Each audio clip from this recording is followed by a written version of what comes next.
The Central Geological Survey has released an updated map of Taiwan's active fault lines featuring 3 new faults. That makes a total of 36 active fault lines in Taiwan.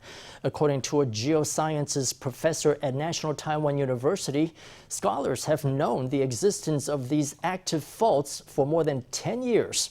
He says the government should have listed the faults sooner so that developers could get a clearer picture before building in hazardous areas. Earlier this week, an earthquake rattled northern Taiwan, giving many locals a fright. On Tuesday, the Central Geological Survey updated its map of Taiwan's active fault lines. It added 3 more active faults for a total of 36. According to geologist Chen Wen-shan, the existence of the 3 new faults was previously known by academics. He says the government should have updated the map sooner.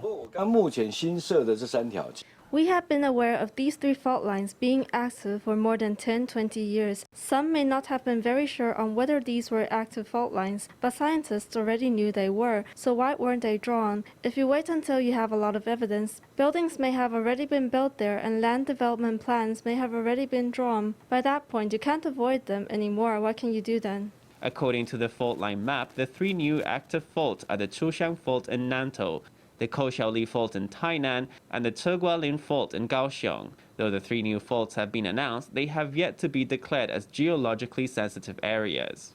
The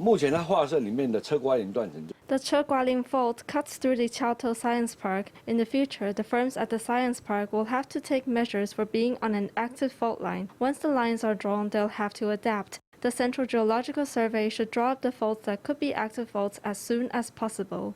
The professor says 3 active fault lines have yet to be announced on the Lanyang Plains, at Qiaoxi and Duoshui.